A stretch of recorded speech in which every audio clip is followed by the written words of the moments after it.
بسم الله الرحمن الرحيم. السلام عليكم ورحمة الله. برزان صلاة ورحمة ومهرباني خواهي پروردگارتان لسر بيت. عمري كوري عبد العزيز رضا ورحمتي خواهي پروردگاري لي بيت.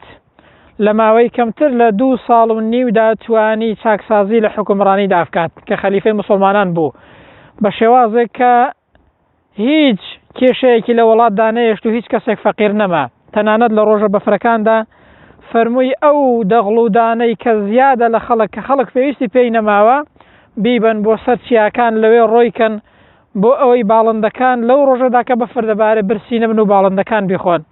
جا تەماشاکەن بەڕێزان، پیاوێکی وەکو عومەری کوڕ عەبدولعەزیز مسلمان دەست بەدەست نوێژ خاوەن ئیمان چه فەرقێکی هەیە لەگەڵ ئینسانێکی ظالم و ستەمکار و گەندەڵکار؟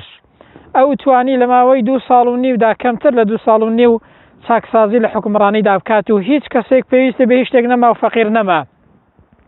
بە شێوازێک لە ڕۆژێکی بەفردا فەرمووی ئەو دەغڵودانەی کە زیادە لە خەڵک بیبنە سەر چیاکان ڕۆیکەن بۆ ئەوەی کە باڵندەکان بیخۆن. بەڵام ئێستا تەماشا دەکەین لە ڕۆژێکی ئاوا بەفردا بەرمیلێک نەود نییە دەسەڵاتدارەکانی ئێستا کە بیدەن بە خەڵک. موچە نییە لە کاتی خۆیدا ناتوانێ بیدات. کارەبامان نییە وەکو پێویست دوای 30 ساڵ لە حکمڕانی.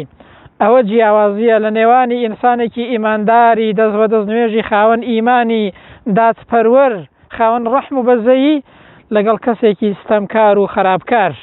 ئەوە جیاوازیەکەیە کە ئەو توانی لە کەمتر لە 2 ساڵ و نیودا چاکسازی لە دام و دەستگاکانی وڵات و لە حکمڕانیدا بکات.